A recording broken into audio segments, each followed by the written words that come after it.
Libro primero de Moisés. Génesis. Capítulo 33. Alzando Jacob sus ojos, miró, y he aquí venía Esaú y los 400 hombres con él. Entonces repartió él los niños entre Lea y Raquel y las 2 siervas. Y puso las siervas y sus niños delante, luego a Lea y sus niños, y a Raquel y a José los últimos. Y él pasó delante de ellos y se inclinó a tierra 7 veces hasta que llegó a su hermano. Pero Esaú corrió a su encuentro y le abrazó y se echó sobre su cuello y le besó, y lloraron. Y alzó sus ojos y vio a las mujeres y los niños y dijo, ¿quiénes son estos? Y él respondió, son los niños que Dios ha dado a tu siervo. Luego vinieron las siervas, ellas y sus niños, y se inclinaron. Y vino Lea con sus niños y se inclinaron. Y después llegó José y Raquel, y también se inclinaron. Y Esaú dijo, ¿qué te propones con todos estos grupos que he encontrado? Y Jacob respondió, el hallar gracia en los ojos de mi señor. Y dijo Esaú, suficiente tengo yo, hermano mío, sea para ti lo que es tuyo. Y dijo Jacob, no, yo te ruego, si he hallado ahora gracia en tus ojos, acepta mi presente, porque he visto tu rostro como si hubiera visto el rostro de Dios, pues que con tanto favor me has recibido. Acepta, te ruego, mi presente que te he traído, porque Dios me ha hecho merced, y todo lo que hay aquí es mío. E insistió con él, y Esaú lo tomó. Y Esaú dijo, anda, vamos, y yo iré delante de ti. Y Jacob le dijo, mi señor sabe que los niños son tiernos, y que tengo ovejas y vacas paridas, y si las fatigan, en un día morirán todas las ovejas. Pase ahora mi señor delante de su siervo, y yo me iré poco a poco al paso del ganado que va delante de mí, y al paso de los niños, hasta que llegue a mi señor a Seir. Y Esaú dijo, dejaré ahora contigo de la gente que viene conmigo. Y Jacob dijo, ¿para qué esto? Halle yo gracia en los ojos de mi señor. Así volvió Esaú aquel día por su camino a Seir. Y Jacob fue a Sucot, y edificó allí casa para sí, e hizo cabañas para su ganado. Por tanto llamó el nombre de aquel lugar Sucot. Después Jacob llegó sano y salvo a la ciudad de Siquem, que está en la tierra de Canaán, cuando venía de Padán Aram, y acampó delante de la ciudad. Y compró una parte del campo, donde plantó su tienda, de mano de los hijos de Hamor, padre de Siquem, por 100 monedas. Y erigió allí un altar, y lo llamó El Elohe Israel. Libro de Esther, capítulo 9. En el mes 12º, que es el mes de Adar, a los 13 días del mismo mes, cuando debía ser ejecutado el mandamiento del rey y su decreto, el mismo día en que los enemigos de los judíos esperaban enseñorearse de ellos, sucedió lo contrario, porque los judíos se enseñorearon de los que los aborrecían. Los judíos se reunieron en sus ciudades, en todas las provincias del rey Asuero, para descargar su mano sobre los que habían procurado su mal, y nadie los pudo resistir, porque el temor de ellos había caído sobre todos los pueblos. Y todos los príncipes de las provincias, los sátrapas, capitanes y oficiales del rey, apoyaban a los judíos, porque el temor de Mardoqueo había caído sobre ellos. Pues Mardoqueo era grande en la casa del rey, y su fama iba por todas las provincias. Mardoqueo iba engrandeciéndose más y más. Y asolaron los judíos a todos sus enemigos a filo de espada, y con mortandad y destrucción, e hicieron con sus enemigos como quisieron. En Susa, capital del reino, mataron y destruyeron los judíos a 500 hombres. Mataron entonces a Parsandata, Dalfón, Aspata, Porata, Adalía, Adirata, Parmasta, Arisai, Aridai y Baisata, 10 hijos de Amán, hijo de Amedata, enemigo de los judíos, pero no tocaron sus bienes. El mismo día se le dio cuenta al rey acerca del número de los muertos en Susa, residencia real. Y dijo el rey a la reina Esther, en Susa, capital del reino, los judíos han matado a 500 hombres y a 10 hijos de Amán. ¿Qué habrán hecho en las otras provincias del rey? ¿Cuál pues es tu petición y te será concedida? ¿O qué más es tu demanda y será hecha? Y respondió Esther, si le place al rey, concédase también mañana a los judíos en Susa que hagan conforme a la ley de hoy, y que cuelguen en la horca a los 10 hijos de Amán. Y mandó el rey que se hiciese así. Se dio la orden en Susa, y colgaron a los 10 hijos de Amán. Y los judíos que estaban en Susa se juntaron también el 14 del mes de Adar, y mataron en Susa a 300 hombres, pero no tocaron sus bienes. En cuanto a los otros judíos que estaban en las provincias del rey, también se juntaron y se pusieron en defensa de su vida, y descansaron de sus enemigos, y mataron de sus contrarios a 75,000, pero no tocaron sus bienes. Esto fue en el día 13 del mes de Adar, y reposaron en el día 14 del mismo, y lo hicieron día de banquete y de alegría. Pero los judíos que estaban en Susa se juntaron el día 13 y el 14 del mismo mes, y el 15 del mismo reposaron y lo hicieron día de banquete y de regocijo. Por tanto, los judíos aldeanos que habitan en las villas sin muro hacen a los 14 del mes de Adar el día de alegría y de banquete, un día de regocijo, y para enviar porciones cada uno a su vecino. Y escribió Mardoqueo estas cosas, y envió cartas a todos los judíos que estaban en todas las provincias del rey Asuero, cercanos y distantes, ordenándoles que celebrasen el día 14 del mes de Adar, y el 15 del mismo cada año, como días en que los judíos tuvieron paz de sus enemigos, y como el mes que de tristeza se les cambió en alegría, y de luto en día bueno, que los hiciesen días de banquete y de gozo, y para enviar porciones cada uno a su vecino, y dádivas a los pobres. Y los judíos aceptaron hacer, según habían comenzado, lo que les escribió Mardoqueo. Porque Amán, hijo de Amedata, agageo, enemigo de todos los judíos, había ideado contra los judíos un plan para destruirlos, y había echado pur, que quiere decir suerte, para consumirlos y acabar con ellos. Mas cuando Ester vino a la presencia del rey, él ordenó por carta que el perverso designio que aquél trazó contra los judíos recayera sobre su cabeza, y que colgaran a él y a sus hijos en la horca. Por esto llamaron a estos días Purim, por el nombre Pur. Y debido a las palabras de esta carta, y por lo que ellos vieron sobre esto y lo que llegó a su conocimiento, los judíos se establecieron y tomaron sobre sí, sobre su descendencia y sobre todos los allegados a ellos, que no dejarían de celebrar estos 2 días según está escrito tocante a ellos, conforme a su tiempo cada año, y que estos días serían recordados y celebrados por todas las generaciones, familias, provincias y ciudades, que estos días de Purim no dejarían de ser guardados por los judíos, y que su descendencia jamás dejaría de recordarlos.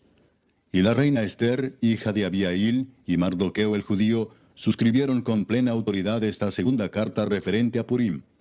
Y fueron enviadas cartas a todos los judíos, a las 127 provincias del rey Asuero, con palabras de paz y de verdad, para confirmar estos días de Purim en sus tiempos señalados, según les había ordenado Mardoqueo el judío y la reina Ester, y según ellos habían tomado sobre sí y sobre su descendencia, para conmemorar el fin de los ayunos y de su clamor.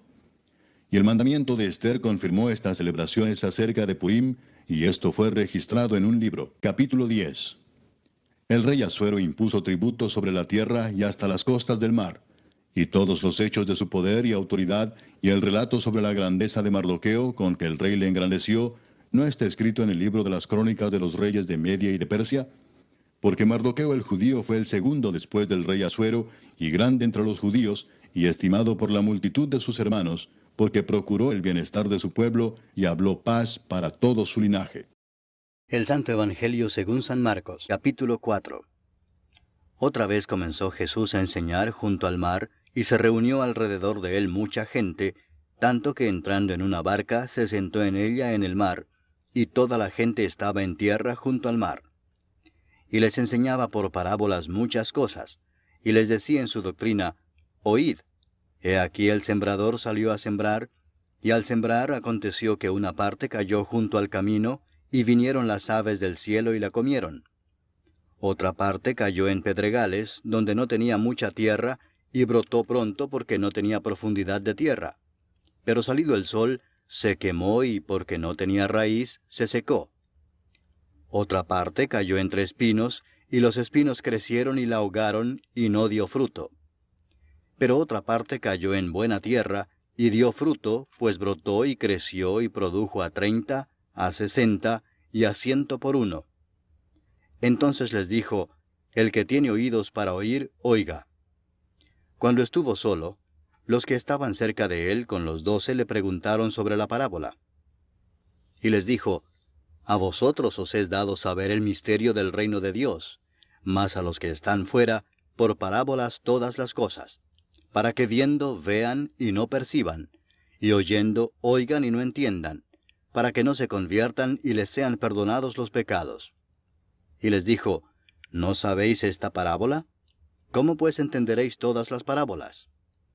El sembrador es el que siembra la palabra, y estos son los de junto al camino, en quienes se siembra la palabra, pero después que la oyen, enseguida viene Satanás y quita la palabra que se sembró en sus corazones. Estos son asimismo los que fueron sembrados en pedregales, los que cuando han oído la palabra, al momento la reciben con gozo, pero no tienen raíz en sí, sino que son de corta duración, porque cuando viene la tribulación o la persecución por causa de la palabra, luego tropiezan. Estos son los que fueron sembrados entre espinos, los que oyen la palabra, pero los afanes de este siglo y el engaño de las riquezas y las codicias de otras cosas entran y ahogan la palabra y se hace infructuosa. Y estos son los que fueron sembrados en buena tierra, los que oyen la palabra y la reciben, y dan fruto a 30, a 60 y a 100 por uno. También les dijo, ¿acaso se trae la luz para ponerla debajo del almud o debajo de la cama? ¿No es para ponerla en el candelero? Porque no hay nada oculto que no haya de ser manifestado, ni escondido que no haya de salir a luz. Si alguno tiene oídos para oír, oiga. Les dijo también, mirad lo que oís, porque con la medida con que medís os será medido, y aún se os añadirá a vosotros los que oís. Porque al que tiene se le dará, y al que no tiene, aún lo que tiene se le quitará. Decía además, así es el reino de Dios como cuando un hombre echa semilla en la tierra, y duerme y se levanta de noche y de día, y la semilla brota y crece sin que él sepa cómo. Porque de suyo lleva fruto la tierra, primero hierba, luego espiga, después grano lleno en la espiga. Y cuando el fruto está maduro, enseguida se mete la hoz, porque la siega ha llegado. Decía también, ¿a qué haremos semejante el reino de Dios? ¿O con qué parábola lo compararemos? Es como el grano de mostaza que cuando se siembra en tierra es la más pequeña de todas las semillas que hay en la tierra, pero después de sembrado, crece y se hace la mayor de todas las hortalizas y echa grandes ramas, de tal manera que las aves del cielo pueden morar bajo su sombra. Con muchas parábolas como estas les hablaba la palabra conforme a lo que podían oír, y sin parábolas no les hablaba, aunque a sus discípulos en particular les declaraba todo. Aquel día, cuando llegó la noche, les dijo, pasemos al otro lado. Y despidiendo a la multitud, le tomaron como estaba en la barca, y había también con él otras barcas. Pero se levantó una gran tempestad de viento, y echaba las olas en la barca de tal manera que ya se anegaba. Y él estaba en la popa, durmiendo sobre un cabezal, y le despertaron y le dijeron, Maestro, ¿no tienes cuidado que perecemos? Y levantándose, reprendió al viento y dijo al mar, Calla, enmudece. Y cesó el viento y se hizo grande bonanza. Y les dijo, ¿por qué estáis así amedrentados? ¿Cómo no tenéis fe? Entonces temieron con gran temor, y se decían el uno al otro, ¿quién es éste, que aun el viento y el mar le obedecen? La epístola del apóstol San Pablo a los Romanos, capítulo 4. ¿Qué pues diremos que halló Abraham nuestro padre según la carne? Porque si Abraham fue justificado por las obras, tiene de qué gloriarse, pero no para con Dios. Porque, ¿qué dice la Escritura? Creyó Abraham a Dios, y le fue contado por justicia. Pero al que obra, no se le cuenta el salario como gracia, sino como deuda. Mas al que no obra, sino cree en aquel que justifica al impío, su fe le es contada por justicia. Como también David habla de la bienaventuranza del hombre a quien Dios atribuye justicia sin obras, diciendo, Bienaventurados aquellos cuyas iniquidades son perdonadas y cuyos pecados son cubiertos. Bienaventurado el varón a quien el Señor no inculpa de pecado. ¿Es pues esta bienaventuranza solamente para los de la circuncisión o también para los de la incircuncisión?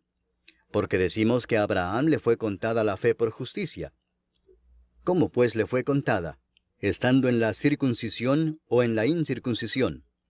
No en la circuncisión, sino en la incircuncisión. Y recibió la circuncisión como señal, como sello de la justicia de la fe que tuvo estando aún incircunciso, para que fuese padre de todos los creyentes no circuncidados, a fin de que también a ellos la fe les sea contada por justicia, y padre de la circuncisión, para los que no solamente son de la circuncisión, sino que también siguen las pisadas de la fe que tuvo nuestro padre Abraham antes de ser circuncidado. Porque no por la ley fue dada a Abraham o a su descendencia la promesa de que sería heredero del mundo, sino por la justicia de la fe. Porque si los que son de la ley son los herederos, vana resulta la fe y anulada la promesa. Pues la ley produce ira, pero donde no hay ley, tampoco hay transgresión.